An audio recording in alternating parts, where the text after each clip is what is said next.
The Silent Guardians. Grand Admiral Kexthor of the Kraxan Empire stood on the command bridge of the supreme vessel Inevitable Victory, his scaled fingers drumming against the crystalline surface of his command console. The holographic display before him showed the Sol system in perfect detail, a seemingly defenseless prize waiting to be claimed by the greatest military force the galaxy had ever known. "Status report," he commanded, his voice carrying the weight of 1,000 conquered worlds. "My lord," his chief tactical officer, Verlac, responded with practiced precision. "We've completed our preliminary scan of the system. As intelligence suggested, there appears to be minimal military presence. We detect approximately 300 primitive orbital stations, mostly civilian in nature. No significant fleet detected." Kexthor's lips curled into what his species considered a smile, though it would have sent shivers down a human spine. The Kraxan Empire had spent decades studying humanity from afar, watching as they took their first tentative steps into space. Unlike other spacefaring races who built massive military fleets, humans seemed content with their orbital stations and small transport vessels. "Curious," he mused aloud. They've had faster-than-light capability for nearly 50 years, yet they've built no significant combat vessels. Perhaps they truly are as naive as our cultural analysts suggested. The massive invasion fleet of over 1,000 warships hung in the darkness of space, their advanced cloaking systems rendering them invisible to conventional detection methods. Each ship was a masterpiece of Kraxan engineering, equipped with weapons that could reduce continents to ash. "My lord," Verlac interrupted his contemplation, "we're detecting unusual energy signatures from the human orbital platforms. They appear to be communicating with each other." "Of course they are," Kexthor dismissed. "They've undoubtedly detected our presence despite our cloaking. Let them coordinate their futile defense." The Admiral activated the ship's communication system, preparing to deliver the standard ultimatum that had preceded the conquest of dozens of worlds. But before he could speak, something unexpected happened. The holographic display flickered, and a human female appeared. She wore simple civilian clothes, her gray hair tied back in a neat bun, and her dark eyes carried an unsettling calm. "Greetings, Grand Admiral Kexthor of the Kraxan Empire," she said, her voice carrying no trace of fear. "I am Dr. Sarah Chen, Earth Defense Coordinator. We've been expecting you." Kexthor's natural composure slipped for a moment. They shouldn't have known his name or rank. "How did you penetrate our communication security?" Dr. Chen's smile was gentle, almost maternal. "The same way we've been watching your fleet's approach for the past 3 months. Your cloaking technology is impressive, but it has limitations you haven't considered." "Irrelevant," Kexthor declared. "You have no fleet, no defensive capabilities that could possibly stand against us. Surrender now, and your species will be permitted to survive under Kraxan protection." "About that," Dr. Chen replied, adjusting her glasses. "We've noticed how other species approach space warfare. Massive fleets, enormous warships, crews numbering in the thousands. We decided to take a different approach." The tactical display suddenly erupted with warnings. Verlac's hands flew across his console. "My lord, the orbital platforms, they're changing." What had appeared to be simple civilian stations began to transform. Outer panels shifted, revealing sophisticated weapon systems. But more importantly, the space between them came alive with shimmering fields of energy. "You see," Dr. Chen continued, "we humans learned long ago that the most effective defense isn't always a wall of guns. Sometimes it's a web of intelligence. Each of our platforms is integrated with a quantum AI system. Together, they form something we call the Strategic Habitat Interactive Emergency Defense Network, or SHIELD." Kexthor watched in growing alarm as lines of force began to connect the orbital platforms, creating a complex geometric pattern around the Earth. His tactical officers were reporting massive energy readings, unlike anything their sensors had encountered before. "This is impossible," he declared. "Our intelligence was exactly what we wanted you to see. Dr. Chen interrupted. We've been preparing for first contact, hostile or otherwise, since we first detected your probe ships 20 years ago. Every piece of information you gathered was carefully curated. The energy web surrounding Earth pulsed, and suddenly hundreds of Kraxan ships started reporting system failures. Weapons went offline, engines died, and communication systems crackled with interference. What you're experiencing, Dr. Chen explained, is our quantum disruption field. We found that massive ships are actually quite vulnerable when their systems can't coordinate with each other. A lesson we learned from studying our own biological immune systems. Kexthor watched in horror as his mighty fleet began to drift helplessly in space. This is impossible. You're a primitive species. You can't have this level of technology. No, Dr. Chen corrected. We're not primitive. We're just different. While you were building bigger ships, we were building smarter defenses. While you were training larger crews, we were developing AI systems that could react at quantum speeds. You looked at our lack of a fleet and saw a weakness. We looked at your massive ships and saw a vulnerability. The Admiral's scaled hands clenched into fists. This isn't over. The Empire will not be defied by. Actually, Dr. Chen interrupted again, her voice taking on an edge of steel. It is over. You have exactly 1 hour to restore power to your ships using emergency systems. Webs of deception. The next hour aboard the inevitable Victory became a desperate scramble for survival. Grand Admiral Kexthor watched as his mighty fleet drifted helplessly in the vast emptiness of space, their advanced systems rendered useless by humanity's quantum disruption field. Emergency power flickered through the ships, barely maintaining life support. Status of the emergency quantum shielding. Kexthor demanded, his voice carrying an edge his crew had never heard before. Verlac worked frantically at his partially functioning console. We've managed to adapt our auxiliary systems, my lord. 10% of the fleet has restored basic maneuvering capability. But our weapons, he hesitated. They remain offline. The holographic display crackled back to life, showing Dr. Chen's face. She appeared to be working on something off-screen, her attention divided. I see you've managed to adapt faster than we expected. Impressive, though not unexpected from the military force that conquered the Proxima colonies. Kexthor's facial scales darkened with rage. You knew about that. Those operations were classified at the highest levels. Of course we knew, Chen replied, finally looking up. We've had quantum observation probes in every major system within 1,000 light-years for the past decade. Did you really think we wouldn't notice the systematic conquest of our nearest stellar neighbors? A new alert flashed across the tactical display. Verlac's eyes widened. My lord, the human orbital platforms are moving. They're reconfiguring their network. The geometric pattern of energy connecting Earth's defensive platforms began to shift, forming new connections and configurations. As it did, more of the Kraxan ships reported system failures, their newly restored emergency power flickering and dying. Fascinating, isn't it? Dr. Chen commented, genuine enthusiasm in her voice. We call it adaptive quantum architecture. The network learns and evolves in real time, countering any adaptations your systems make.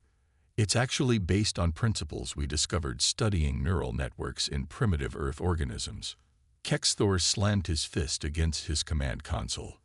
You cannot expect us to believe that a species that hasn't even colonized its own system developed this level of technology independently.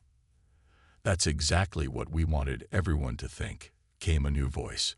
The holographic display split, showing an elderly human male in what appeared to be casual attire. Dr. James Morrison, Quantum Integration Division. He introduced himself. And you're partially correct. Admiral, we didn't develop this technology to colonize space.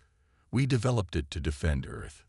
The tactical display continued to show more Kraxan ships losing power, their emergency systems failing against the evolving quantum disruption field. Those that maintained power found themselves trapped in a complex web of gravitational distortions, unable to maneuver effectively. You see, Morrison continued, we learned about the Kraxan Empire's expansion patterns decades ago. We saw how you conquered the Proxima colonies, how you subjugated the Centauri Alliance. Each time, you exploited their reliance on conventional military technology. So we decided to pursue a different path. Dr. Chen nodded. While you were watching us build orbital stations and transport ships, we were actually constructing the most sophisticated defensive network ever conceived. Each platform is both independent and part of a larger quantum consciousness. They don't just communicate. They think together, adapt together, evolve together. Kexthor's tactical officers reported more system failures across the fleet. Even the ships that had managed to restore emergency power were now finding their adapted systems failing against new variants of the quantum disruption field. Impossible, Kexthor whispered. The resources required. The technological advancement needed. Oh, that's the beautiful part, Morrison chuckled. The platforms are self-replicating. Using quantum entanglement manufacturing, they can adapt their physical structure as needed. What you see isn't just a defensive network. It's a living, evolving system. The display showed the geometric pattern shifting again, this time forming concentric spheres around the Earth. Each sphere pulsed with different frequencies of quantum disruption, systematically neutralizing every countermeasure the Kraxan ships attempted. Admiral, Verlac reported, his voice shaking, we're detecting similar quantum signatures activating throughout the system. They appear to have defensive platforms hidden in asteroid fields, on moons, everywhere. Dr. Chen's expression grew serious. We're giving you one last chance. Admiral, your fleet is neutralized. Your weapons are useless. Your ships are trapped. Order your forces to stand down, and we can discuss terms for your peaceful departure from our system.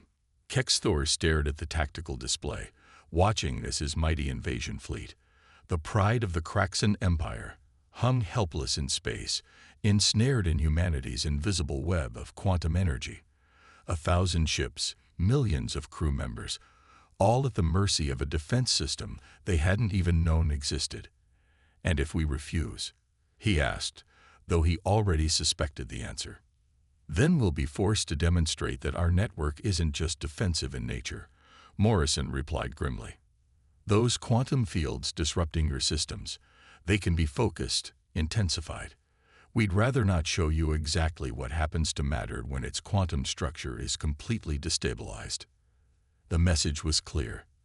The Kraxan Empire, with all its military might and imperial ambition, had drastically underestimated humanity. They had mistaken technological restraint for weakness, and now they were paying the price. Kexthor looked around his command bridge, at the faces of his crew, and made the hardest decision of his military career. Open a channel to all ships, he commanded. Prepare to receive surrender protocols. The mine behind the curtain. In a vast underground facility beneath the Rocky Mountains, Dr. Sarah Chen stood before a wall of holographic displays, showing the status of every Kraxan vessel now under S.H.I.E.L.D.'s control. The room hummed with the subtle vibration of quantum processors, each one contributing to the vast neural network that protected Earth. Containment fields are holding steady, reported Lieutenant Maria Santos, her hands dancing over the neural interface console. The Kraxan ships are completely secure within the quantum matrices. No signs of resistance or attempted breakouts. Dr. Chen nodded, but her attention was focused on a different display, one showing real-time analysis of the Kraxan fleet's technology. Their quantum shielding attempted to adapt 7 times before failing completely. They're more advanced than we anticipated, but not advanced enough, came a voice from behind her. Dr. James Morrison walked into the command center, carrying a steaming cup of coffee. His casual demeanor belied the tension in the room. The real question is, what do we do with them now? The holographic displays shifted, showing detailed scans of Kraxan technology. Their ships, while impressive in size and conventional firepower, revealed a fundamental flaw in their approach to space warfare. They had developed along purely military lines, focusing on overwhelming force rather than innovative defense. "We've detected increased quantum communications between their ships," Maria reported. "They're trying to coordinate something, but the containment fields are fragmenting their signals." Dr. Chen smiled slightly. "Let them communicate. In fact, enhance their ability to do so. I want them to see everything." Morrison raised an eyebrow. "Everything. Everything," Chen confirmed. "It's time they understood exactly what they're dealing with." She pressed her hand against a neural interface panel, and the room's lighting shifted to a deep blue. Initialize protocol revelation. The quantum network surrounding Earth began to change. The geometric patterns shifted, becoming more complex, more intricate. But this time, instead of intensifying the containment field, it created windows of clarity, carefully controlled gaps that allowed the Kraxan ships to observe their surroundings with unprecedented detail. "My God," Verlac's voice crackled through the monitored communications. "Admiral, you need to see this." On the bridge of the inevitable Victory, Grand Admiral Kexthor watched in stunned silence as the true nature of Earth's defenses revealed itself. What they had thought were simple orbital platforms were actually nodes in a vast quantum computational network. Each platform was connected not just to its neighbors, but to every other platform through quantum entanglement. "The entire system," he whispered. "It's all one organism." "Not quite," Dr. Chen's voice came through clearly now. "But you're beginning to understand. What you're seeing is the result of a different path of evolution. Not biological, not purely technological, but something in between." The displays showed the quantum network extending far beyond Earth, with hidden nodes scattered throughout the solar system. Each asteroid belt harbored thousands of microscopic quantum processors. Every moon and planetary body hosted networks of sensor arrays and defense platforms, all interconnected through quantum entanglement. "Impossible," Kexthor declared again, but with less conviction. "The energy requirements alone." "Ah, that's where you're still thinking in conventional terms," Morrison interjected. "These systems don't require massive energy input. They operate on quantum principles that your scientists haven't discovered yet. Each node harvests energy from the quantum fabric of space itself." In the command center, Dr. Chen brought up a new display, a complete map of known space within 1,000 light-years of Earth. It was dotted with countless points of light, each representing a quantum observation post. "We've been watching, learning, and preparing," she explained to the Kraxan leaders. "Every conquest, every subjugation, every act of imperial expansion. We saw it all, and we developed our defenses accordingly." "But why reveal this now?" Kexthor demanded. "Why show us the true extent of your capabilities?" "Because, Admiral," Chen replied, her voice carrying a weight of responsibility, "we want you to understand something fundamental about humanity. We didn't develop these defenses because we wanted to conquer or dominate. We developed them because we wanted to survive." The displays showed historical footage, Earth's wars, its environmental challenges, its near misses with extinction. Our history taught us that conventional military might isn't the answer. We learned to think differently, to defend differently. "The quantum network," Morrison added, "isn't just a weapon or a shield. It's a testament to human ingenuity, to our ability to find solutions that others might not even consider." In the Rocky Mountain facility, Maria's console suddenly lit up with new alerts. "Dr. Chen, we're detecting quantum fluctuations from the Kraxan fleet. They're powering down their ships. All of them." Dr. Chen nodded slowly. "They understand." Finally, she opened a direct channel to Admiral Kexthor. "Your empire has conquered dozens of worlds, Admiral, all of them following the same military doctrine you do. But humanity chose a different path. We turned our entire solar system into an interconnected defense network that can adapt to any threat." The displays showed the quantum network pulsing with energy, its patterns shifting and evolving even as they watched. It was beautiful and terrifying, a demonstration of humanity's unique approach to survival. So what happens now? Kexthor asked, his voice carrying the weight of defeat. Now, Dr. Chen replied, we talk about the future, about how the Kraxan Empire can evolve beyond conquest. Because if you're willing to learn, humanity has much to teach about alternative paths to power. Pride before the fall. The Great Hall of the United Earth Council had never hosted an assembly quite like this. Representatives from every nation sat alongside holographic projections of the Kraxan leadership, while Dr. Chen and her team occupied a special section near the center. The quantum network hummed silently in orbit above them, maintaining its vigilant watch. You expect us to believe, High Commander Zaxel of the Kraxan Imperial Council spat, his holographic form shimmering with barely contained rage, that a single planetary civilization developed technology that surpasses 10,000 years of Kraxan military evolution. Dr. Chen remained calm, her hands folded neatly on the podium before her. No, High Commander. We expect you to understand that military evolution isn't the only path to advancement. The chamber's displays activated, showing a three-dimensional representation of Earth's quantum defense network. But this time, it revealed something new. Layers upon layers of complexity that even the Kraxan's initial surrender hadn't exposed. What you saw during our first encounter, Morrison explained, stepping forward, was merely the surface layer of our defensive capabilities.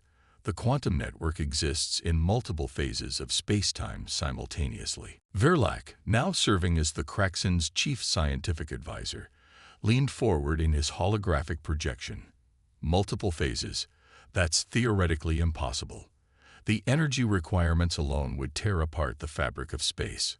Under conventional physics, yes, a new voice added. Dr. Yuki Tanaka, Earth's leading quantum architect, stood from her seat. But we discovered something remarkable while developing our defensive systems. Consciousness itself is a quantum phenomenon.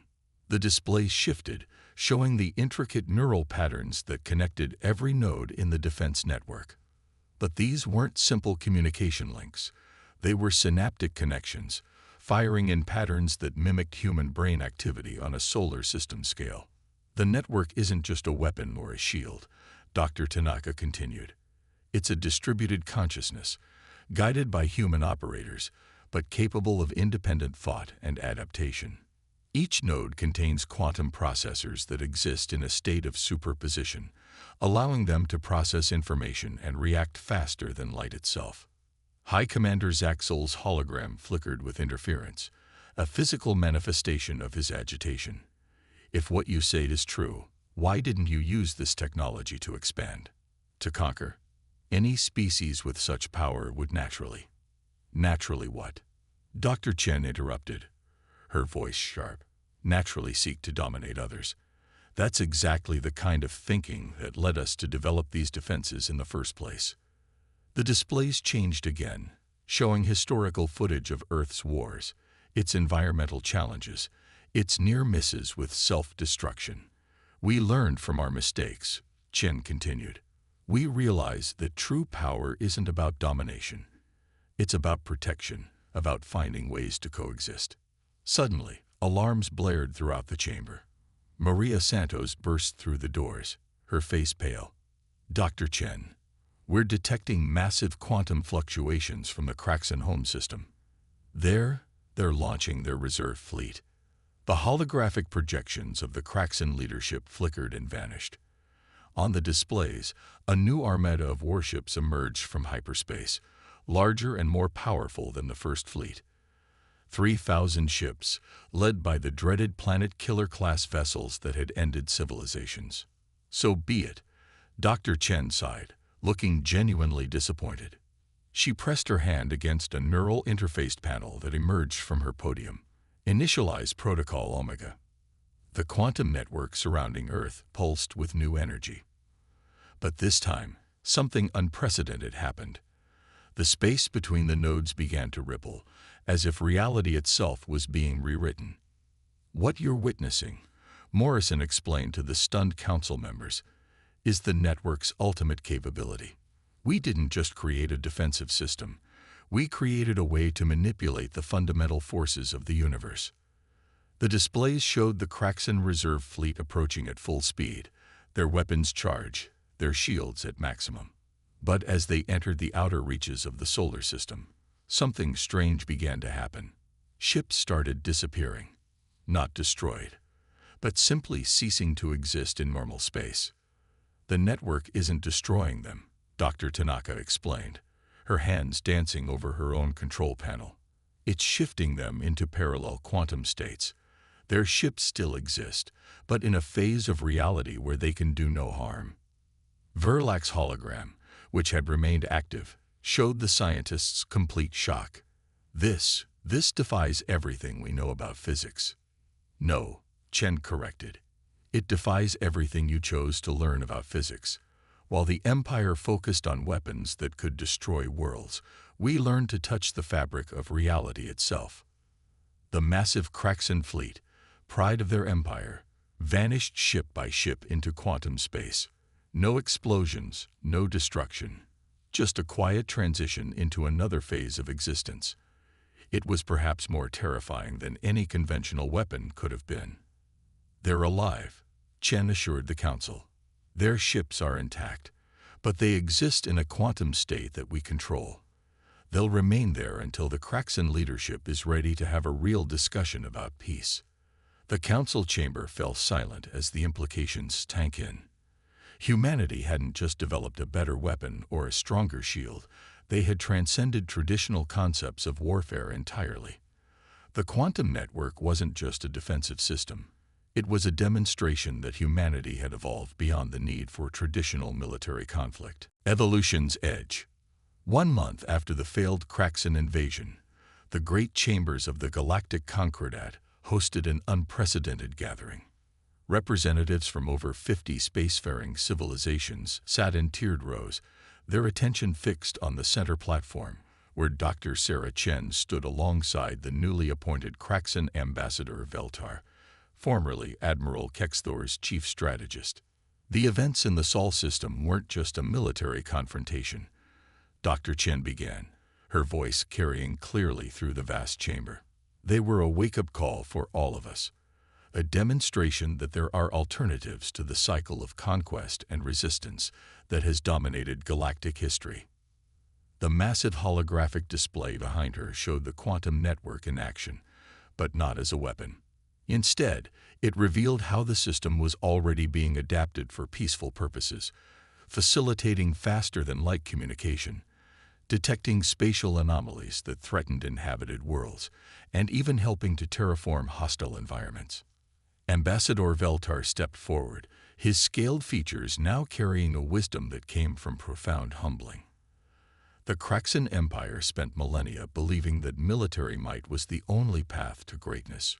We were wrong.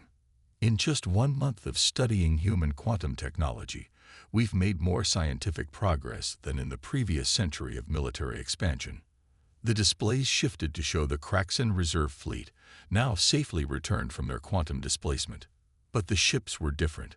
Their weapons had been replaced with scientific instruments, their armor reconfigured into sensor arrays. The quantum network humanity created, Veltar continued, isn't just a defensive system. It's a new way of thinking about our place in the universe. It shows us that consciousness itself is intertwined with the fabric of reality. Dr. Morrison joined them on the platform, carrying a small device that pulsed with gentle blue light.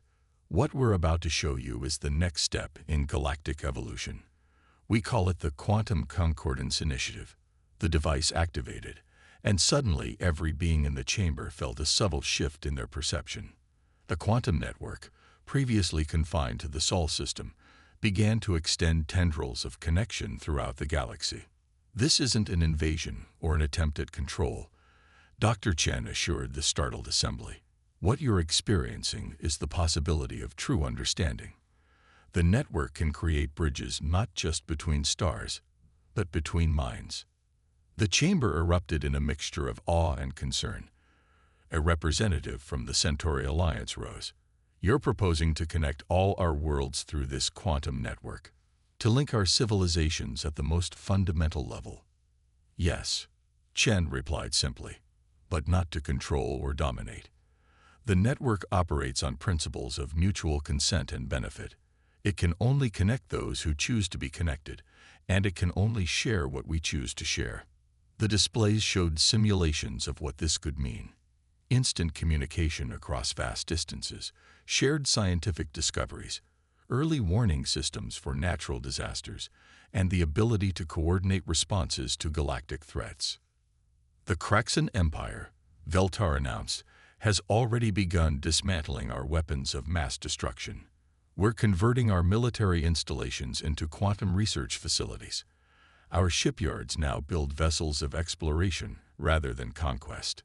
Dr. Tanaka stepped forward, her hands manipulating the quantum interface. But perhaps the most important aspect is this: the network learns and grows with us. It's not just a tool. It's a partner in our evolution as sentient beings. The demonstration reached its climax as the quantum field gently touched each being in the chamber, offering a brief glimpse of what connected consciousness could feel like. Not the loss of individuality that many feared, but rather an enhancement of it, a way to understand and be understood across the barriers of species and culture. We stand at a crossroads, Dr. Chen concluded. We can continue the old way of competition and conflict, or we can choose a new path. Humanity developed this technology to defend itself, but we're offering it now as a tool for unity. The chamber was silent for a long moment before the Centauri representative spoke again. And if we choose not to participate, then that is your right, Chen replied. We're not the Kraxan Empire of old. We won't force this on anyone, but know that our quantum shield will remain, protecting not just Earth, but any world that asks for our help against aggression. As if to emphasize her point, the quantum field pulsed one final time, showing the full extent of humanity's defensive network. It wasn't just around Earth anymore. Quantum nodes had been seeded throughout the galaxy, ready to protect any civilization that chose peace over war. The choice is yours, she said. But remember this: humanity's greatest strength wasn't our technology. It was our ability to imagine a different future, one where defense doesn't require destruction, where power doesn't demand dominance, and where evolution means growing together rather than growing apart. The galactic representatives began to discuss among themselves, but the outcome was already clear. The age of military empires was ending. A new era of quantum-enhanced cooperation was beginning. And humanity, the species that had chosen to defend rather than conquer, would help guide the galaxy into this new future. In Earth's orbital command center, Maria Santos watched the proceedings with a smile. The quantum network hummed around her, not just a shield anymore, but a bridge. A way to ensure that no species would ever again face the threat of extinction from expansionist empires. The stars themselves seemed to shine brighter, as if acknowledging that the galaxy's children had finally chosen to grow up together rather than fight among themselves. It wasn't the end of conflict or challenge. It was the beginning of something far more interesting. True galactic civilization.